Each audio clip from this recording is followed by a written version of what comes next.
First ever factory outlet, Chandanagar, Mukunda Jewelers. Opening soon. No making charges.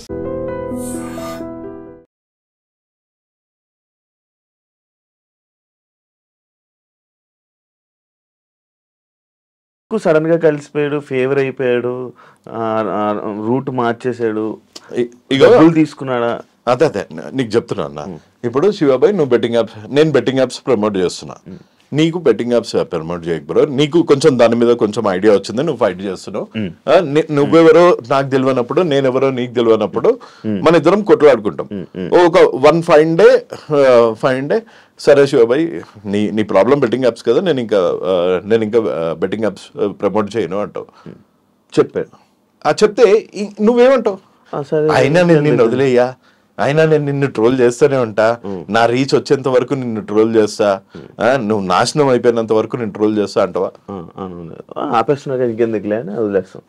నువ్వేమనుకుంటా, అరే sorry brother, నేను కూడా కొంచెం intense గా చేసిన, ఏమనుకోకు, నువ్వు యాప్స్ వదిలేసినావు అంతకన్నా తో బ్రదర్, థ్యాంక్ యూ.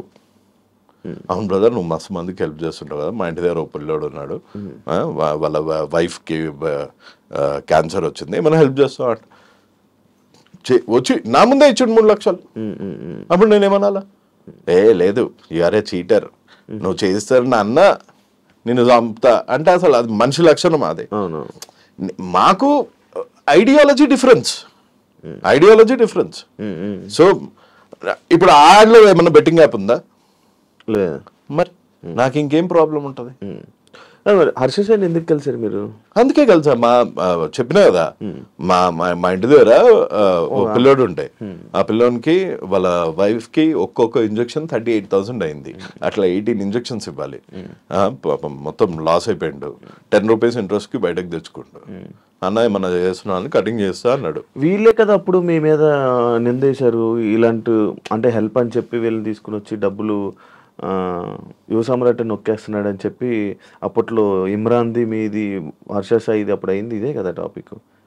ఎవరికి హెల్ప్ చేస్తానని చెప్పి డబ్బులు హెల్ప్ చేస్తున్నా అని చెప్పి కాదు, ఇట్లా అప్పట్లో వీళ్ళని బాగా కార్నర్ చేసిన కదా ఈ బెట్టింగ్ యాప్స్ దానికి. సో ఎక్స్టార్షన్, బ్లాక్ మెయిల్ చేస్తున్నాడు, ఇది ఆపమని, ఈయనెవరు, ఈయన పోలీసా, అది ఇది అన్నారు. అదే డబ్బులు ఏం టాపిక్ రాలే అక్కడ. మన TV5 లో వచ్చినప్పుడు ఇప్పుడు ఇవి రెండు. అప్పుడు TV5 ఏంటి, ఇది పర్సనల్ గ్రడ్జ్ టైటిల్. ఇవాళ TV5 లో ఏమొస్తుంది? దీనికి వస్తుంది బెట్టింగ్. మూర్తి లైవ్ లో బయటపడ్డ నిజం. ఈ టైటిల్ ఇప్పటికీ యూట్యూబ్ లో, లేకపోతే ఆ లెఫ్ట్ లెగ్ స్లిప్పర్ తో కొట్టాను నన్ను. అప్పుడు TV5 లో ఏమొచ్చింది, హర్ష సాయి ఇమ్రాన్ ఇంటర్వ్యూ, నాది ఇంటర్వ్యూ వచ్చినప్పుడు నేనేమో ఆడ సన్నీ కటింగ్ షాప్ లో ఉన్నా, లైవ్ లో ఆయన ఎడిటర్ గా ఇది ప్లీజ్ ఈ 2 అయితే మటుకు ప్లీజ్ అయ్యి జనాలకు నిజం తెలవాలా. లైవ్ లో బయటపడ్డ నిజం, ఇది పర్సనల్ గ్రడ్జ్.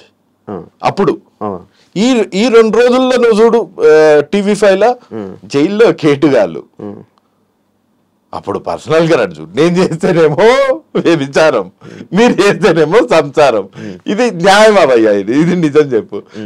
ఇప్పుడేమో జైల్లో కేటుగాళ్ళు. మీకు ఇప్పుడు మంచి హ్యాపీగా ఉన్నట్టుంది కదా మనసు. నాకేం హ్యాపీ లేదు, నాకు ఈ డ్యూయల్ స్టాండర్డ్స్ చూస్తేనే కోపం వస్తుంది. ఇదంతా చూసాక, ఇప్పుడు ఇదంతా జరుగుతుంది చూసాక మీ మనసు కొంచెం ప్రశాంతంగా ఏం కాదు, హ్యాపీగా ఫీల్ ఇది ఏం కాదు. ఇదంతా జస్ట్ పబ్లిక్ ని గుమ్రా చేయడానికి, పబ్లిక్ ని మళ్ళా ఇంకొకసారి మోసం చేయడానికి తప్ప దీనికి పర్మనెంట్ సొల్యూషన్ ఒకటే. That is nothing but you need to fight in the court of law. నువ్వు సుప్రీం కోర్టులో, హైకోర్టులో వేసినా ఏముంటది, బాంబేలో ఒక ఆల్రెడీ పిల్ల వేసిండు, దాని రిజల్టే ఇంకా తెలియలే, పరిమ్యాచ్ మీద వేసిండు. మన తెలంగాణ కోర్టులో నేను వేసిన, తెలంగాణ హైకోర్టులో నేను వేసిన, దానివల్ల కూడా ఏం కాదు. ఇంకొక రిప్రజెంటేషన్ ఆంధ్రాలో హైకోర్టులో కూడా వేసి అప్పుడు సుప్రీం కోర్టులో వేయాలా. దానికి పైసలు ఖర్చు అవుతాయి. అదేం ఇప్పుడు నా జోబులోకి వెళ్ళి పెట్టుకోవాలా, మెల్లగా జర పైసలు ఉన్నప్పుడు చేస్తా. ఇప్పుడు ఏం నేషనల్ ఎమర్జెన్సీ లేదు కదా, పైసలు ఉన్నప్పుడు చేస్తా. Supreme court not just Telugu states, nation మొత్తం పక్క ఈ కాజ్ గురించి చూసేటట్టు చేయాలి అన్నది నా ఎయిమ్. ఇప్పుడు నేషన్ వైజ్ కూడా మంచి అవేర్నెస్ వస్తుంది. మీరు మొన్న చూసారా, ఒకడు 96 lakhs ఓడిపోయాడు అనగానే ఒక యాంకర్ నేను వచ్చి మాట్లాడతాను నువ్వేం భయపడకమ్మా అని మంచిగా కన్సోల్ చేస్తే నేషన్ మొత్తం చాలా వైరల్ అయింది అదే ఆ వీడియో. ఇప్పుడు కొంతమంది కొంతమంది ఈ సజ్జనర్ గారు లైక్ సార్ వీడియో కాన్ఫరెన్స్లో అవన్నీ చూసి ఇప్పుడు దీని మీద ఇది చేస్తుంటే నా అన్వేషణ సజ్జనర్ని రూట్ మళ్ళిపిస్తున్నాడు. అది అదే ఫ్యాక్ట్. ఇప్పుడు సజ్జనర్ గారు అంటే ఎంత డెకరేటెడ్ ఆఫీసర్. ఇప్పుడు మీ బాబాయో శివ నీ పెళ్ళి ఎప్పుడు అంటే నువ్వేమంటావు భయ్యా? చేసుకుందాం. సజ్జనర్ గారు లాంటి లెవెల్ ఆఫీసరే సో 4 years అయిపోయింది మరి ఏంటి ఇంకా పెళ్ళి అదేమన్నా ప్లాన్ చేస్తున్నా అంటే ఏమంటారు? చేసుకుంటాం సార్, కొంచెం టైం సెట్ అయిన తర్వాత వెల్ సెట్. మరి కెమెరా ఉన్నప్పుడు ఇంకేమంటావు? చేసుకుందాం సార్, త్వరలో ఇంట్లో చూడంగానే సంబంధం సెట్ అయిపోయింది. ఈ పెద్ద మనిషి ఏమన్నాడు తెలుసా? ఉంచుకున్నవానికి ఒకటే కూర సార్, అడుక్కున్నవానికి 64 కూరలు అన్నాడు.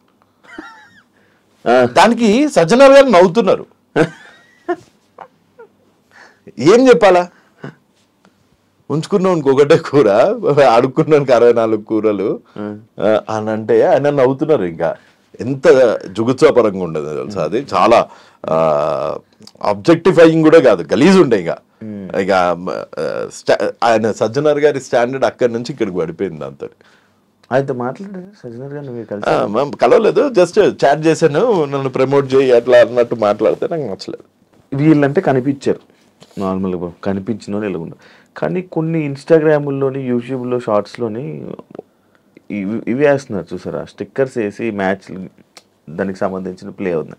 మరి అలా చూసుకుంటూ పోతే బోల్డ్ మంది ఉంటారు కదా, వీళ్ళని ఎందుకు పాయింట్ అవుట్ చేసి మరి ఇది పబ్లిసిటీ పిచ్చి ఓ 4 రోజులు అయిపోతాయి నాకు తెలిసి ప్రతి డిజిటల్ ఛానల్ కొన్ని లక్షలు దీని మీద సంపాదించేసుకొని వ్యూస్ పరంగా మనం అందరం టైం వేస్ట్ చేసుకొని కొంచెం డబ్బులు సంపాదించేసుకున్నాక డెఫినెట్ గా సెటిల్ అయిపోతుంది. సడన్ గా లెగుస్తున్నారు, సడన్ గా అయిపోతుంది, సడన్ గా లెగుస్తున్నారు, సడన్ గా అయిపోతుంది. ఇప్పుడు ఇది కూడా మొన్న నా అన్వేషణ మన ఆ పిల్లోడు ఎవరు లోకల్ బాయ్ నాని అరెస్ట్ వల్ల నిజంగా సమాజంలో ఏమన్నా మార్పు వస్తుందేమో అని ఆశపడే జీవులు అందరు కలిపి ఇప్పుడు సపోర్ట్ చేస్తున్నారు. ఐ సపోర్ట్ సజ్జనర్ గారు, స్టాప్ బెట్టింగ్, కిల్ బెట్టింగ్. ఇవి ఈ కేసులో సజ్జనర్ గారు వేస్తున్నారా? ఇవి సజ్జనర్ గారు ప్రోద్బలం మీద పడుతున్నాయి అనుకుంటున్నా. ఆయన ఇట్లా వేయగలుగుతారు. సుమోటోగా పోలీసులు కొన్ని వేస్తున్నారు అనుకుంటా. ఇందులో పోలీస్ కానిస్టేబుల్ కూడా ఒకటి ఉంది, అది పాపం కిరణ్ వాడు పాపం వాడు మంచోడు ఉండే, వాడు అసలు పాపం వద్దు బెట్టింగ్ వద్దు అది ఇది అని, వాడు మన ఇమ్రాన్ ఫ్రెండ్ అనుకుంటా, అది అని కూడా లోపలేసారు. మనోడు చేయలే మరి పేరు వేసింది అట్లా వేసేసారు అంతే. ఇక ఇప్పుడు పబ్లిక్ నెత్తి మీద ఒక సడన్ గా దేశాన్ని కాపాడే వీరులు అని ఎవరు సజ్జనర్ గారు క్లెయిమ్ చేసుకుంటున్నట్టు మన నాన్ వేసిన దేశాన్ని కాపాడే వీరుడు. ఓ 1 నెల రోజులు అయినాక ఆగకపోతే ఏం చేయమంటారు? ఆపేస్తారు. నెల కాదు 6 నెలలు. 6 నెలల్లో బెట్టింగ్ ఆగిపోతుందా? సూసైడ్ ఉంటుందా? 1 yearలో ఆగిపోతుందా? మరి ఎందుకు మీకు పబ్లిసిటీ?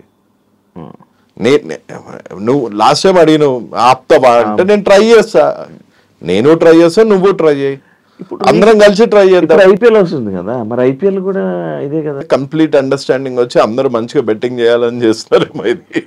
ఇంకొన్ని రోజులు ఐపీఎల్ ఉంది, ఏం ఆగదు, 100% ఆగదు. ఎన్ని ఇయర్స్ అనేది నడుస్తుంటుంది. అంటే ఇదంతా అన్లెస్ సుప్రీం కోర్టు నుంచి ఒక డైరెక్టివ్ వస్తే కానీ ఆగదు. అంటే ఇక్కడ ఉందంతా ఫేమ్ గురించి ఏదో మాట్లాడాలి, లైక్ వ్యూవర్షిప్ కోసం తప్ప మిగతా చేసేది అయ్యేదేం లేదు. ఇది బెట్టింగ్ అన్నది అదే నేను ట్రై చేస్తున్నా అని చెప్పాను. నేనేం బెట్టింగ్ ఆపుతాను, నేను పోరాడుతున్నాను. ఇది అంతం చేశాను, సింగిల్ హ్యాండెడ్లీ కొట్లాడాను ఇవన్నీ అంటలేను కదా. నేను సింగిల్ హ్యాండెడ్లీ కొట్లాడాను, ధమ్కీలు వచ్చినాయి, కేసులు పడ్డాయి, పోలీస్ స్టేషన్ల చుట్టూ తిరుగుతున్నాయి, ఇప్పుడు కోర్టుల చుట్టూ తిరుగుతున్నాయి, ఇంకా తిరుగుతూనే ఉంటా. ఈ 3 పడ్డాయి. ఇప్పుడు సజ్జనార్ గారిని ఏదో అన్నా ఆయన ఒక కేసేస్తాడేమో, అన్వేష్ నోట్ అన్నా అన్వేష్ ఒకటి కేసేస్తాడేమో, హర్షసాయి నోట్ అన్నా హర్షసాయి ఒకటి వేస్తాడేమో, మన ఇమ్రాన్ నోట్ అన్నా ఇమ్రాన్ ఒకటి వేస్తాడేమో. వేసుకొని నేను అనేది రూట్ కాజ్ ఏంది అప్లికేషన్స్. ఈ అప్లికేషన్స్ అన్నిటిని ట్రయల్ లెవెల్లో బ్లాక్ చేసేంత వరకు నేను ఫైట్ చేస్తూనే ఉంటా. ఇప్పుడు నీలాంటి వాళ్ళు అరే పాపం మనోడు ఏదో కష్టపడుతున్నాడు జర సపోర్ట్ చేద్దామంటే సపోర్ట్ చేయొచ్చు, లేకపోతే రేపు ఈడు ఇంత ఫేమ్ గురించి చేస్తున్నాడు ఇంక సపోర్ట్ చేయొద్దు అనుకున్నాడు. ఇప్పుడు అన్ని యాక్సెప్ట్ చేయాలి కదా బ్రో. ఎవడు ఏమనుకుంటా అనుకోని. కొంతమంది అనుకుంటున్నారు ఎన్ని కోట్లు ఇచ్చారు రా ఆయన. అరే నేను వచ్చిన కార్ చూడు, నా బ్యాలెన్స్ చూడు, నా లైఫ్ స్టైల్ చూడు భయ్, నా లైఫ్ స్టైల్ చూడు. నిజంగా నేను అన్ని కోట్లు ఉన్నోన్లాగా అనిపించిన, లేకపోతే నేను 11 years US లో ఉన్నా, 4 years UK లో ఉన్నా. నా దగ్గర ఆ పైసలు ఆ సేవింగ్స్ కాకుండా ఇంకా ఈ హర్షసాయి ఇచ్చిన 1000 కోట్లు లేకపోతే 100 కోట్లు ఏడన్నా ఉన్నాయంటే చెప్పండి జరా. మీకు అందులో 50% ఇస్తా, నా బ్యాంక్ అకౌంట్ మొత్తం థరోగా చెక్ చేయండి, అందులో 50% ఇచ్చేస్తా. అందులో ఏమన్నా తీసి అందులో 1000 కోట్లు ఏమన్నా తీస్తే అందులో 50% ఇచ్చేస్తా. కొంచెము అప్పటి వరకు అయితే మీ దగ్గర ఉన్న లక్షలన్నా కొంచెం నాకు ఇస్తే కొంచెం హ్యాపీ ఫీల్ అవుతా. ఎక్కువ ఎవరు సంపాదించారు అనుకుంటున్నారు? ఏది బెట్టింగ్ యాప్స్ లో సోను సూద్ అందరూ బెట్టింగ్ యాప్స్ ఇన్ఫ్లుయెన్సర్స్ లో ఐ మస్ట్ సే ఎవరి యాక్సెసిబిలిటీ ఎక్కువ ఉంటుందో వాళ్ళు బెట్టింగ్ యాప్స్ వాళ్ళు కూడా చాలా క్లెవర్. ఇప్పుడు హర్ష సాయికి 60 లక్షలు ఇచ్చారు అనుకుందాం ఫర్ ఎగ్జాంపుల్, ఇమ్రాన్కి 30 లక్షలు ఇచ్చారు అనుకుందాం, సత్యకి 1 లక్ష ఇచ్చారు అనుకుందాం. అలానే శ్రీసత్యకి 30 లక్షలు ఇవ్వచ్చు, హర్ష సాయికి 1,00,000 ఇవ్వచ్చు, ఇమ్రాన్కి 2 లక్షలు ఇవ్వచ్చు. It all depends on accessibility. అంటే దాని మీద క్లిక్ రేషియోస్ ఉంటాయి కదా. శివ అనే అతను ప్రమోట్ చేస్తే చాలా మంది జాయిన్ అయ్యారు శివ కింద. వాళ్ళు ₹1,00,000 లాస్ అయ్యారు. ఆ ₹1,00,000 లాస్ అయిన దాంట్లో 40% 40 లక్షలు శివకి ఇచ్చేస్తారు. సో టెలిగ్రామ్ గ్రూప్ లో వీళ్ళు కూర్చోబెట్టి ఆడిస్తారు. సో ఈ హర్ష సాయి అనేటోళ్ళకి ఎండోసింగ్ ఎక్కువ వచ్చినా దాన్ని కంటిన్యూస్ గా వచ్చేది కాదు. ప్లస్ పాపం మనోని ఏందో తెలుసా, నిజంగా చెప్పాలా, నిజంగా నేను కొట్లాడినా ఇప్పుడు ప్లేట్ మారినో అమ్ముడు పోయినో నీ ఇష్టం వచ్చింది అనుకో, ఒక గలీజ్ పేరు తెచ్చుకోవద్దు. మంచోడు అన్న పేరు తెచ్చుకున్నావు అంటే పబ్లిక్ ఎట్లున్నారు అంటే రాక్షసులు తిరుగున్నారు ఇవాళ రేపు. నిజంగా ఒక సాడ్ ఇన్సిడెంట్ చెప్తా. నేను ఇన్వాయిస్ తీసుకొచ్చిన లాస్ట్ టైం, ఆ ఇన్వాయిస్ లా 60 లక్షలు ఇచ్చారు. ఏది మనోనికి అది జెన్యూన్ ఇన్వాయిస్ అంట. 60 లక్షలు ఇచ్చారంట. ఆ బఫెలో షెడ్ కి 90 లక్షలు ఇచ్చారంట. 90 లక్షలు ఇచ్చారంట. ఇప్పుడు నా దగ్గర ఎవరైనా నేను చెప్పిన కదా మొన్న మా పొరోడు కి ప్రాబ్లం ఉన్నా కానీ 3 లక్షలు ఇచ్చిండు. మన సోహెల్ ఉన్నాడు కదా, సోహెల్ బ్రో ఒక అబ్బాయి కేసు అనగానే 2 లక్షలు ఇచ్చిండంట. ఒక 9 నెలల నుంచి ఈ Harsha Sai betting app promote చేయడం నువ్వు చూసినా? లేదు. అప్పుడే 100 కోట్లు సంపాదించేసిండా? లేదు. ఎంతో సంపాదించిండు. అందులో 60 లక్షలు ఇస్తే దాంట్లో 36 లక్షలు వేసి పేరుకు చేస్తున్నాడో లేకపోతే ఆయనకి దానకర్ణుడు అని అనిపించుకోనికి షోకో, కానీ పైసలు అయితే ₹2 అయితే ఇస్తున్నాడు కదా. నువ్వు తీసుకెళ్ళు, నువ్వు జెన్యున్ గా ఏదైనా కేసు తీసుకెళ్ళు, 2 లక్షలు 3 లక్షలు ఆయనతో అయినంత ఇస్తాడు. అరే మొత్తం శిబి చక్రవర్తి లాగా గుండె ఘోషిస్తాడు అని నేను చెప్తలేను, లేకపోతే మాంసం కేజీలు ఇట్లా తీసి తరాజు చేసి ఇస్తాడు అని చెప్తలేను. కానీ పాపం చేస్తున్నాడు కదా, అది గలీజ్ పేరు అసలు. అది నిన్ను నన్ను చూస్తే అన్న ఏమైనా మజావసరావు వాళ్ళని ఎప్పుడు ఆడుకుంటున్నావు వీళ్ళని ఎప్పుడు ఆడుకుంటున్నావు అంటారు, కానీ పాపం హర్ష సాయి చూసినాగానే ప్రజడు ప్రాబ్లం పైసల్ది అంటాడు. అది ప్రాబ్లం. అది ఒకలాగా గలీజ్ పేరు. మంచి మంచి హీరోకి లేదు ఆ పేరు. సోను సూద్ గారికి హర్ష సాయికి మాత్రమే ఉంది ఆ పేరు. ఇద్దరికి ఏంటంటే చూడంగానే తుమ్ హెల్ప్ కర్తేనా. అప్పట్లో పాకిస్తాన్ నుంచి కూడా ఫోన్ వచ్చింది, హర్ష సాయి తుమ్ మదద్ కరో బచ్చా హై ఘర్ దిలా దో అది అంటారు. పాపం రోజుకి ఎన్ని ఫోన్లు వస్తుంటచ్చు. వైజాగ్ లో నోటల్ లేరు ఒక చిక్కులాయన ఉండే మన పంజాబీ, ఆయన అన్నే కూర్చున్నాడు. హర్ష సాయి వచ్చి 30 లక్షలు ఇచ్చేంత వరకు నేను ఇడికెళ్ళి జరగా అని ఇచ్చిండ మనోడు పోయి. పాపం 30 లక్షలు ఎంత ఇచ్చిండో తెలియదు, డబ్బులు ఇచ్చిండు. అయ్యా కాదు బ్రో, ఇప్పుడు బెట్టింగ్ యాప్ ప్రమోట్ చేస్తున్నారు, ఆడిన వాళ్ళది తప్పులేదా? ఆడినది ఉంది, ఎందుకు లేదు. ఇప్పుడు తాళి అన్నది 2 చేతులతో తగులుతుంది. మరి వీళ్ళని లైక్ ఇలా చెయ్యొద్దు, ఇలా ఆడొద్దు అని చెప్పి వీళ్ళకి చెప్పకుండా, వాళ్ళకి జనాలకి అందరికి అవేర్నెస్ ఇవ్వకుండా, ఆడినోడు గలీజ్ గాడు, ఆడినోడు దరిద్రుడు, ఆడినోడు పెంటదువా ఇట్లా ఎవడు అన్నాడు. ప్రమోట్ చేసినోడు గలీజ్ గాడు, వీళ్ళు సైకోలు, సోషల్ సైకోలు. అసలు ఒక్కొక్క తమ్మునేలు ఈ 2-3 రోజుల నుంచి కేటు గాళ్ళు తెలుగులో ఇన్ని గలీజ్ వేళ్ళు ఉన్నాయి అనిపిస్తుంది. తమ్నేల్ ఒక్కొక్క తమ్నేల్ చూస్తూ అంటే కాదు మరి అది కరెక్టే కదా బ్రో. అది వాళ్ళని ఎవరు అన్నారు బ్రో? వీళ్ళు ప్రమోట్ చేయడం తప్పు, ప్రమోట్ చేయడం 100% తప్పు, పీరియడ్. అంతే. వీళ్ళు ఎందుకు చేశారు? పైసల గురించి చేశారు. సరే చెయ్యము, చట్ట ప్రకారం మాకు ఏ శిక్ష ఉందో అది వేయండి అంటారు. అసలు చట్టమే లేదు ఆడ.